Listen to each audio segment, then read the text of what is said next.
बिस्मिल्लाहिर्रहमानिर्रहीम और अस्सलाम वालेकुम। 8 जनवरी और पाकिस्तान में बुध की सुबह। आज अभी तक की अहम खबरें और मेरा तज्जिया। सबसे पहली खबर आपके सामने पाकिस्तानी डॉक्टर्स, स्पेशली कैंसर के मर्ज को जो ट्रीट करते हैं, जिन्हें ऑन्कोलॉजिस्ट कहते हैं, उन डॉक्टर्स के बारे में है जो पाकिस्तान में और अमेरिका में जो पाकिस्तानी डॉक्टर्स हैं वो अपना सर पकड़कर बैठ गए हैं और परेशान हैं कि वो अब किधर जाएं और अपने मरीजों का इलाज किस तरह से करें। और वजह कौन बना है? वजह बनी है हमारी प्यारी बाजी मरियम नवाज, क्योंकि वो चाइना से कैंसर का एक नया इलाज सीख कर आई हैं जिससे सिर्फ 60 से 90 मिनट में कैंसर का इलाज हो जाएगा। अब इन तमाम इनकोलॉजिस्ट जो डॉक्टर्स हैं, जो कैंसर के स्पेशलिस्ट हैं, और उनको दहाइयों तक पढ़ना पड़ता है, बोर्ड्स की सर्टिफिकेशंस लेनी पड़ती हैं और पता नहीं क्या कुछ करना पड़ता है, वो सब अपना सर पकड़े बैठे हैं कि अब हम किधर जाएं और अब मरीजों ने जो सवालात पूछने हैं उनके क्या जवाब दें। अब आप में से बहुत सारे मुस्कुरा रहे होंगे, आपको लग रहा होगा कि ये बहुत ही कोई फ़नी टॉपिक है कि बाजी मरियम जो कि डॉक्टर नहीं है, चाइना से कैंसर की इलाज दरियाफ्त कराई हैं, और ये क्या है। ये बिल्कुल भी फ़नी नहीं है।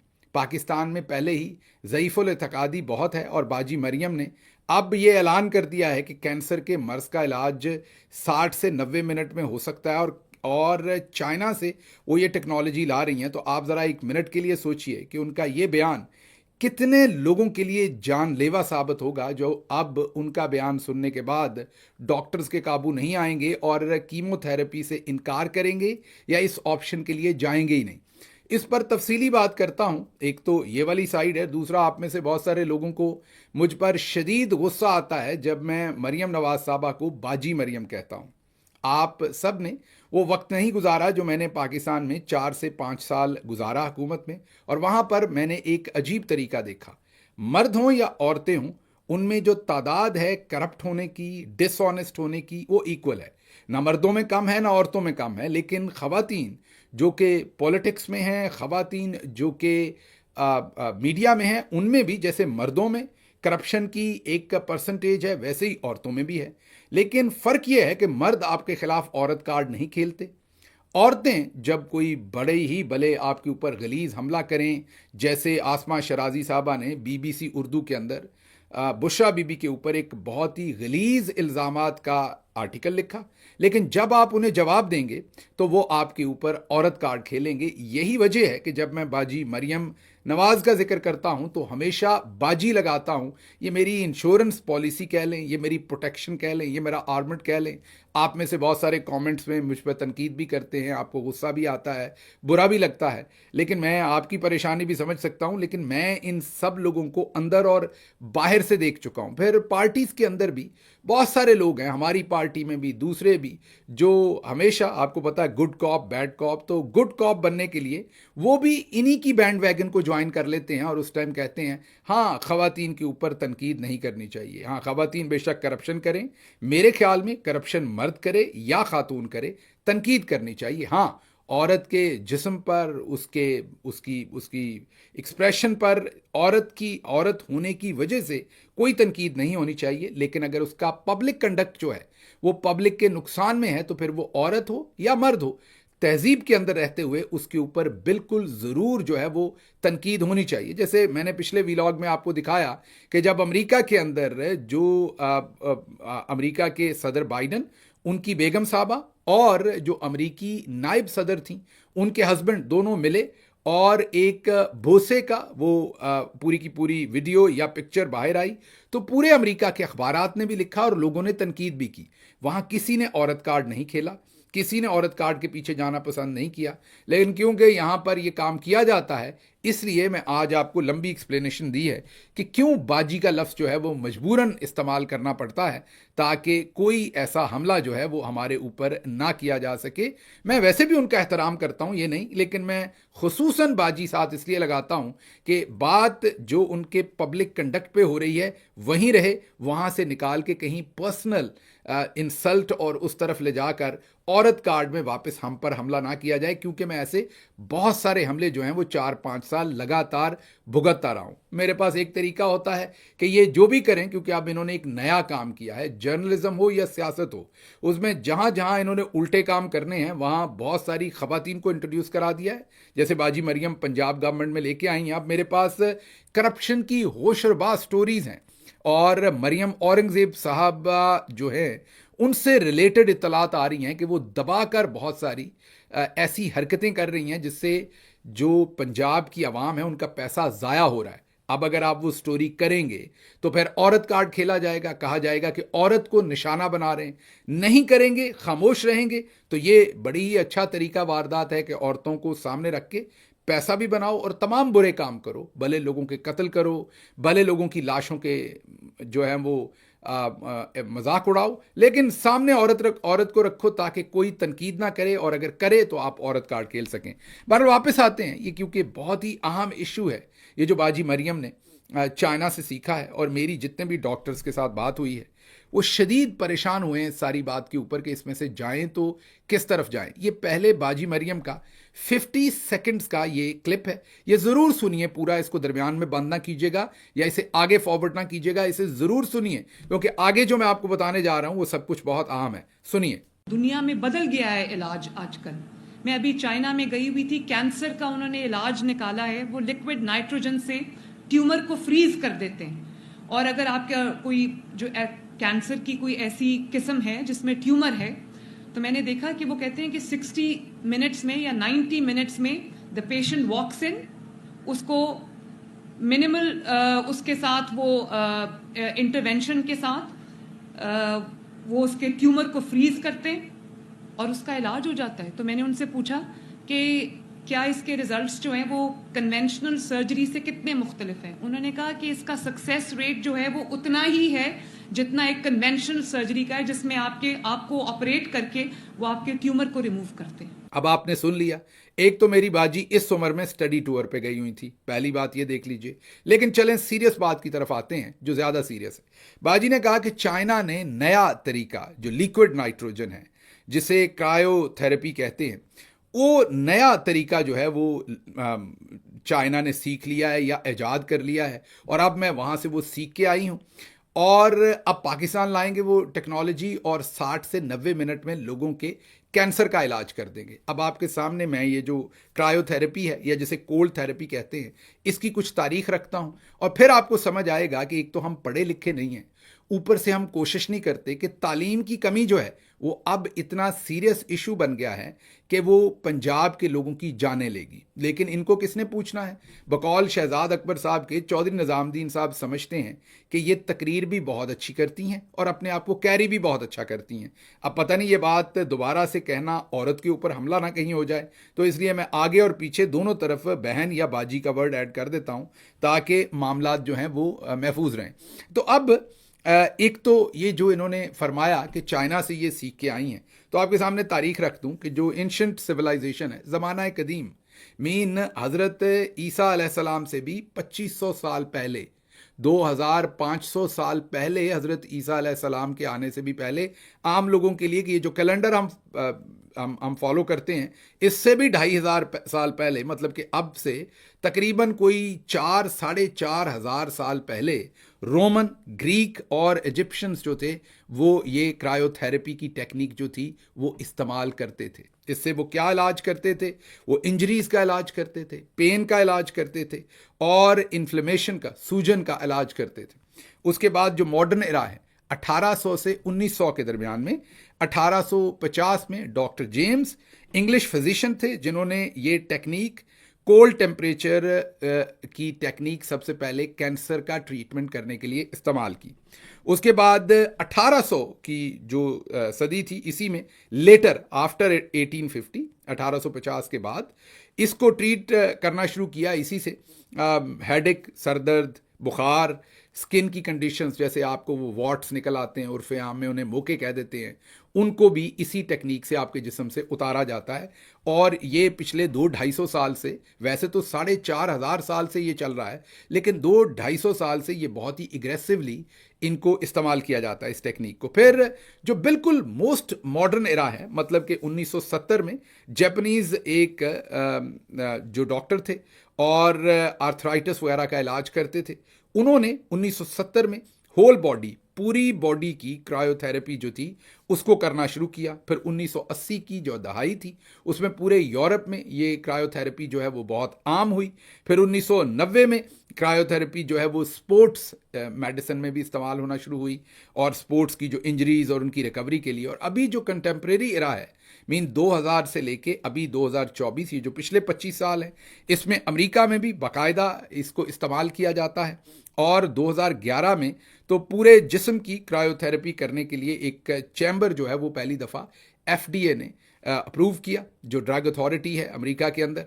और अब अमेरिका की कई स्टेट्स के अंदर इसको इस्तेमाल किया जाता है, क्रायोथेरेपी के सेंटर्स बने हुए हैं। लेकिन इस सब के कहने के बाद बाजी मरियम कहती हैं कि ये अभी चाइनीज़ ने दरियाफ्त किया है, वो अभी अभी उनसे सीख के आई हैं।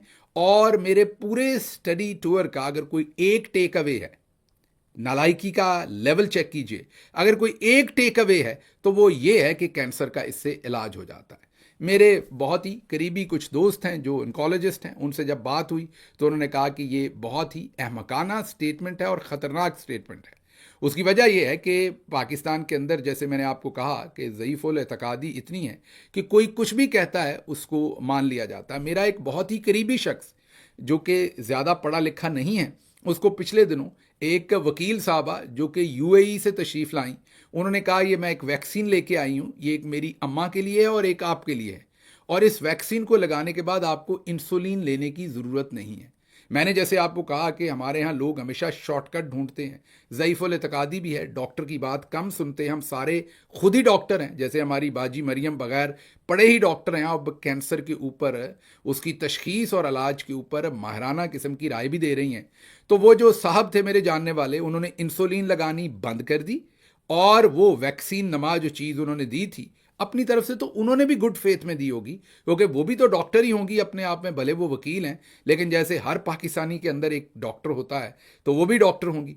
तो वो जो भाई साहब थे उसके बाद हॉस्पिटल पहुंचे, और शुगर जो है वो इतना ऊपर गई कि शुगर की जो मेजरिंग मीटर होता है उसने एरर दिया, और अगर वो उस दिन सही तरह से ट्रीट ना होते तो शायद वो दुनिया में ही ना होते, आगे चले जाते। तो पाकिस्तान में तो लोग पहले बहाना ढूंढते हैं शॉर्टकट का, और अगर अब इनकी जो तकरीर है उसके बाद सोचिए कितने मरीज़ होंगे जो कीमोथेरेपी करवा रहे होंगे, और इनके इस सारी जो इन्होंने एक बेहंगम सी बात की है, उसके बाद सोचिए कि वो तमाम के तमाम लोग किस तरफ जाएंगे, और वो डॉक्टर्स को कितना बड़ा वहाँ पर एक मसला खड़ा करेंगे।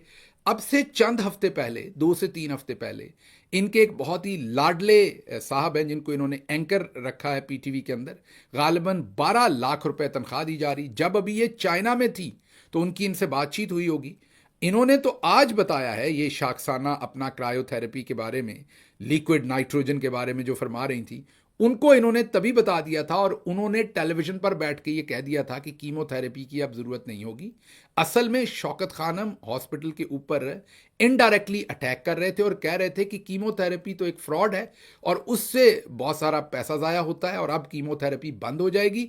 मरियम साहबा कैंसर का इलाज लेकर आ रही हैं। तो पाकिस्तान में जितने भी डॉक्टर्स थे, इनकोलॉजिस्ट थे, जो प्रोफेसर्स थे, डॉक्टर्स थे, उन्होंने फिर इकट्ठे होकर एक स्टेटमेंट जारी की थी जिसमें मुजम्मत की थी। बुनियादी तौर पर तो उन्होंने नाम लिख के मरियम साहबा की मजम्मत नहीं की थी, उस रज़ी दादा साहब की थी, लेकिन वो मजम्मत तो मरियम साहबा की थी जिन्होंने ये सारी की सारी दास्तान रज़ी दादा को सुनाई थी। तो उनको शायद ये लगा कि रज़ी दादा के थ्रू सुनाने से नुकसान पूरा नहीं हुआ।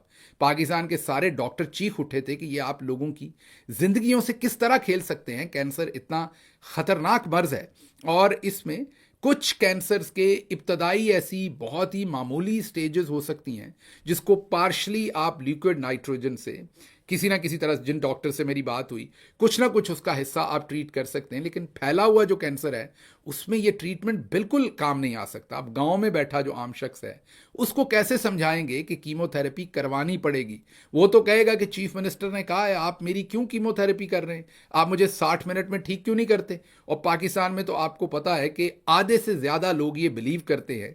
मैं ये नहीं कहता कि कहीं ऐसा नहीं होता, मुझे पता है रॉन्ग प्रैक्टिसेस भी मेडिसिन में की जाती हैं, लेकिन पाकिस्तान में 70-80% लोगों का, आप कभी इंटरव्यू ले लीजिएगा, ये बिलीफ है कि जो सी सेक्शंस होते हैं, जो बच्चा जब पैदा होता है तो जब पेट काट के बच्चा निकालना पड़ता है, जिसे पाकिस्तान में बड़ा ऑपरेशन कहते हैं उर्फे आम में, ये डॉक्टर सिर्फ पैसा बनाने के लिए करते हैं, ज़रूरत नहीं होती इसकी। ये आप किसी से बात करके गांव में देख लीजिए, 60 से 70% लोगों का बिलीफ ये है कि ये सिर्फ पैसे। मैं ये नहीं कह रहा कि ऐसा नहीं होता होगा, कोई 2-4-5% डॉक्टर्स ऐसा करते होंगे, लेकिन आप पहले सोच लीजिए कि कितना ओवरवेलमिंग बिलीफ है। तो अब जब मरियम साहबा ने कह दिया कि 60 मिनट में कैंसर का इलाज होता है, तो जिसको डॉक्टर कहेगा आप अगले 3 महीने कीमोथेरेपी करवाएं, तो वो आगे से क्या जवाब देगा? तो ये अब हमारी समझ से बाहर है कि ये किस तरह का अजाब नाजिल हो गया है। बात करें तो औरत कार्ड है, बात करें तो फिर औरत कार्ड के पीछे छुपना है। हालांकि हम ना उनकी ज़ाहरी शक्ल के ऊपर, ना खुदा माफ़ करे उनके जिस्म पर, ना उनकी किसी करैक्टर पर, हम किसी चीज़ पर ऐसी बात नहीं कर रहे। All what we are talking कि जो वो पब्लिक हेमिस्फेयर के अंदर जो वो काम कर रही हैं और पब्लिक की जो सर्विस के अंदर, पब्लिक सर्विस के अंदर तबाही कर रही हैं। बेहतर तो कुछ नहीं कर सकती, लेकिन जो सिस्टम्स मौजूद हैं उनमें भी ऐसी कन्फ्यूजन खड़ी कर रही हैं। लेकिन एक चीज़ मैं बता सकता हूँ कि ये जो क्रायोथेरेपी है, इससे मेंटल हेल्थ की ट्रीटमेंट भी होती है। ये मुझे नहीं पता, मैं डॉक्टर नहीं हूँ मेडिकल, लेकिन जो मैंने पढ़ा है उसमें लिखा है। तो मैं मरियम साहबा आपसे, बाजी आपसे गुजारिश करूंगा कि हो सकता है ये आपके वाकई काम आ जाए, तो आप किसी क्रायोथेरेपी के सेंटर पर ज़रूर जाइए, ताकि आप दोबारा इस तरह की बहकी बहकी स्टेटमेंट्स जो हैं और ब्लैंकेट स्टेटमेंट्स ना दें, ताकि डॉक्टर्स और मरीजों के लिए आप एक बड़ा मसला पाकिस्तान के अंदर खड़ा ना कर दें। अच्छा जी, अगली खबर आपके सामने अमेरिका से रखते हैं। सदर ट्रंप जो हैं उन्होंने डंडा निकाल लिया है। पाकिस्तान के चौधरी निज़ामुद्दीन की बात नहीं कर रहे, मैं बड़े बड़े जो निज़ामुद्दीन हैं उनके बारे में बात कर रहा हूं। ट्रंप ने बगैर किसी तफरीक के डंडा निकाल लिया है और उन्होंने कुछ ऐलान किए। एक तो जो अमेरिका और मैक्सिको के दरमियान में जो समंदर है, जिसे गल्फ ऑफ मैक्सिको कहते हैं, उन्होंने कहा इसका नाम मैंने अब गल्फ ऑफ अमेरिका रखना है, इसके ऊपर पूरे के ऊपर ओनरशिप मैंने अपनी डिक्लेयर करनी। फिर जो पनामा कैनाल है, जिसके अंदर से बहुत सारा ट्रेड होता है, वो किसी ज़माने में अमेरिका ने ही उसको बनाया था या बनाने में मदद की थी, लेकिन फिर प्रेसिडेंट जिमी कार्टर के ज़माने में वो पनामा को दे दिया गया था। बहुत सारे कुछ हालात हुए थे, होस्टेज थे, बहुत कुछ था, उस पर किसी दिन और डिटेल में डिस्कशन करेंगे, लेकिन वो पनामा को दे दिया था, पनामा के कंट्रोल में चला गया था। अब सदर जो ट्रंप है वो ये कहते हैं कि पनामा ने उसे आगे चाइना को दे दिया है, जो हमारी सिक्योरिटी के लिए ख़तरनाक है, तो मैंने उस पर कब्जा करना है वापस, भले उसके लिए मुझे फ़ौजी ऑप्शन ही क्यों ना इस्तेमाल करना पड़े। तीसरा ऐलान उन्होंने ये ठोका है कि जब आप यूरोप का और अमेरिका के दरमियान में समुंदर में देखते हैं तो दो आपको उसमें जजीरे नज़र आते हैं। एक आपको आइसलैंड नज़र आता है और एक ग्रीनलैंड नज़र आता है। ग्रीनलैंड खासा बड़ा है, आइसलैंड बहुत छोटा है उसके कंपैरिजन में। तो अब सदर ट्रंप ने कहा है कि ग्रीनलैंड पर भी हमने कब्जा करना है और उस पर शायद डेनमार्क के कोई हकूक है उसके ऊपर। 16वीं सदी से डेनमार्क क्लेम करता है, या 18वीं सदी से, कि उनके उसके ऊपर हकूक हैं। तो सदर ट्रंप ने कहा है कि या तो डेनमार्क उसे हमें दे दे या फिर हम डेनमार्क के ऊपर सख्त पाबंदियां लगाएंगे। तो ये डंडा उठाया हुआ है सदर ट्रंप ने, पूरी दुनिया को आगे लगाया हुआ है। यही नहीं, उन्होंने कनाडा के, हाल ही में प्राइम मिनिस्टर ने जब रिजाइन किया तो उन्होंने कहा कि कनाडा हमें कम से कम $200 अरब जो है उसमें सालाना हम कनाडा की वजह से, या कनाडा को इतनी हम कंसेशंस देते हैं ट्रेड के ऊपर और हमें नुकसान होता है, इसलिए कनाडा हमें हमारी 51st स्टेट के तौर पर ज्वाइन कर ले। अब कैनेडियन जो वहाँ पर पॉलिटिशियन है वो भी इसके खिलाफ बयान देना शुरू हुए हैं, लेकिन प्रेसिडेंट ट्रंप ने डंडा उठाया हुआ है। यही नहीं, प्रेसिडेंट ट्रंप का जो उनके बहुत ही क्लोजेस्ट पर्सन इस टाइम एलन मस्क हैं, उन्होंने जर्मनी में होने वाले इंतखाबात में जर्मनी में लोगों को वक्त डाला हुआ है, जिससे पूरे यूरोप के अंदर एक सनसनी फैल गई है, क्योंकि जर्मनी मेजर पावर है। और उसके साथ साथ जो इस वक्त ब्रिटिश प्राइम मिनिस्टर हैं, उनके खिलाफ भी एलन मस्क ने एक ऐसा डंडा उठाया हुआ है कि ब्रिटिश प्राइम मिनिस्टर जो हाल ही में प्राइम मिनिस्टर बने थे, उनको भी अपनी हुकूमत जो है वो बिल्कुल हिलते हुए नजर आती है। अब आप सोचेंगे कि मैंने ये सारी डिटेल आपको क्यों बताई है। ये सारी डिटेल मैंने आपको इसलिए बताई है कि एक तरफ सदर ट्रंप ने शायद ही कोई मुल्क छोड़ा हो, कल उन्होंने यूक्रेन पर भी खुल के बात कर दी कि यूक्रेन को वो उस तरह से मदद नहीं करेंगे, और उन्होंने खुल के कह दिया कि पुतिन जो है उसकी जो यूक्रेन के बारे में जंग या खदशात है उसमें बहुत वजन है, क्योंकि हमें यूक्रेन को नेटो का हिस्सा बनाने के लिए इतना आगे नहीं जाना चाहिए था। बाइडन ने इसे मिस हैंडल किया, और जब पुतिन के दरवाजे पे जाके एक नेटो का मुल्क बना दिया तो उन्होंने रिटेलिएट तो करना था। तो सदर ट्रंप ने कहा कि मैं उनकी पोजीशन को समझता हूं। तो आप समझ सकते हैं कि पूरी दुनिया की जो एस्टेब्लिशमेंट है उसको प्रेसिडेंट ट्रंप जो है वो जोल्ट्स दे रहे हैं। अब वो कामयाब होते हैं कि नहीं, ये बात की बात है, ये मुझे नहीं पता, लेकिन एक दफा उन्होंने डंडा जो है वो हाथ में पकड़ा हुआ है और जो सामने आता है उसको मार रहे हैं। ऐसे हालात में जब दुनिया के बड़े बड़े मुल्कों को समझ नहीं आ रही कि हम अपने आप को इस सारे जो आने वाला, इसे क्राइसिस कहें, चैलेंज कहें, अपॉर्चुनिटी कहें, जो भी कहना है, इसमें हमने आपको कैसे कंडक्ट करना है, उस वक्त हमारे चौधरी निजामुद्दीन की हालत देखिए कि वो मुन्ने मुनीब फारूक के थ्रू ये धमकी भिजवाते हैं कि अगर ट्रंप ने कोई सख्त मैसेज पाकिस्तान को भेजा तो फिर हम पाकिस्तान में उन लोगों पर मजीद सख्ती कर देंगे। ज़रा चेक कीजिए, कॉन्फिडेंस हो तो ऐसा कॉन्फिडेंस चेक कीजिए। मैंने अभी आपको ट्रंप के पिछले 1-2 दिन के ये सारे कारनामे बताए हैं, लेकिन आगे से हमारा कारनामा क्या है, हमारा कॉन्फिडेंस लेवल क्या है, वो आपके सामने जो मैंने बताया है। मतलब हम, वो शायद मेतला ने बड़ी खूबसूरत बात कही है कि हमने लाहौरी ब्रांड के जो सहाफ़ी हैं उनको छोड़ा हुआ है, और यकीन कीजिए कि ऐसे बच्चे जो हैं उनको सब्जी वाला धनिया भी मुफ्त नहीं देता साथ, लेकिन वो सोचिए कि कैसी कैसी वो तड़ियाँ लगा रहे हैं, और वो भी सीधी प्रेसिडेंट ट्रंप को। अच्छा जी, अगली खबर जो इसी से रिलेटेड है कि हमारा कर्जा जो है वो अप्रैल 2022 जब इमरान खान की हुकूमत को हटाया गया 43,500 बिलियन रुपीस था, और जब ये गवर्नमेंट मिली थी तो ये ज़्यादा इसमें से कंपोनेंट कर्जे का उस टाइम मौजूद था जब इमरान खान को मिली थी हुकूमत। बहुत कम कर्जा इमरान खान ने इसमें ऐड किया था, और वो भी मजबूरी थी, जो कर्ज़ों के सूद देने थे उसके लिए कर्जा लेना पड़ता था। वैसे तो गवर्नमेंट को बहुत ही कफ़ायत शारी के साथ चलाने की कोशिश की जा रही थी। अब इन 2 सालों में आप कह लीजिए, या आप इन तकरीबन 3 साल अब तो हो गए, इन 3 सालों में या पौने 3 सालों में जो 43,000 जो अरब का कर्जा था वो 70,400 बिलियन रुपीस का हो गया है। ये ऑलमोस्ट डबल के थोड़ा सा करीब पहुंच गया है। 90 मिलियन हो जाएगा तो डबल हो जाएगा, तो डबल से थोड़ा कम कर लीजिए, 60-70% जो है वो उसमें इजाफा हो गया है विद इन 3 ईयर्स। ये जो 43,000 था ये पाकिस्तान के पूरे पिछले 75 साल का कर्जा था। अगले 2-3 सालों में आप ये देख लीजिए कि ये उसके अंदर तकरीबन कम अज़ कम भी नाना करते हुए भी 30 अरब जो है उसका इजाफा कर दिया गया है। अच्छा जी, अगली खबर भी इसी से रिलेटेड है कि पाकिस्तान जाली तरीके से, आर्टिफिशियल तरीके से डॉलर की कीमत नीचे रखने में, और जो बाहर से हमें कर्जे नहीं मिल रहे, SIFC नाकाम हुई, उन तमाम चीज़ों को कंट्रोल करने के लिए नोट छाप छाप कर पाकिस्तान के अंदर से, लोकल मार्केट से हर साल 9 बिलियन जो डॉलर्स हैं वो खरीद रहा है। पिछले साल पाकिस्तान ने लोकल मार्केट से 9 बिलियन डॉलर खरीदे। इसका मतलब ये कि इतना नोट प्रिंट किया होगा कि अब, या इतना कर्ज लिया लोकल मार्केट से, लोकल बैंक से, कि उससे जो आने वाले दिनों में इन्फ्लेशन आनी है और इकोनॉमी का बुरकस निकलना है वो आपकी सोच से आगे है। आखिरी खबर जो आपके सामने रखनी है वो यही है कि एक तरफ मरियम साहबा ने चाइना के ऊपर ये पूरे का पूरा उन्होंने आपके सामने जो बिल्ड किया, उसके साथ साथ सरगोदा में कार्डियोलॉजी के हॉस्पिटल के ऊपर भी चलते चलते उन्होंने बहुत बड़ा झूठ बोल दिया, गलत बयानी कर दी, फिर मैंने झूठ बोल दिया कह दिया, फिर औरत कार्ड निकल आना है, तो जनाब मैं झूठ बोल दिया वापस ले लेता हूँ।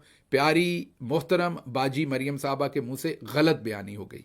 तो हमारी मुनाफकत ऐसी है कि हम कुछ चीज़ों में बिल्कुल स्विट्ज़रलैंड से भी आगे हैं और कुछ में हम अफ्रीका के मुल्कों से भी पीछे हैं। तो अगर आपने बाजी के बगैर ये बात कह दी तो फिर आपने तौहीन कर दी है और औरत कार्ड निकल आना है। तो चौधरी परवेज़ अलाई साहब ने असल में ये कार्डियोलॉजी सेंटर जो है ये दिसंबर 2022 में उन्होंने इसका इफ्तिताह किया था। फिर बाद में जब मोहसिन नकवी आए तो उन्होंने इसे बंद कर दिया और अब दोबारा जो काम शुरू किया हुआ था चौधरी परवेज़ अलाई ने, उसी के ऊपर दोबारा तख्ती मरियम साहबा लगा रही हैं और क्लेम कर रही हैं कि यह हॉस्पिटल जो है उन्होंने शुरू करवाया। तो इस तरह के काम किए जा रहे हैं। खबरें और भी थीं, लेकिन मुझे यहां से इजाज़त दीजिए। अल्लाह आपका हामी और नासिर हो। पाकिस्तान जिंदाबाद।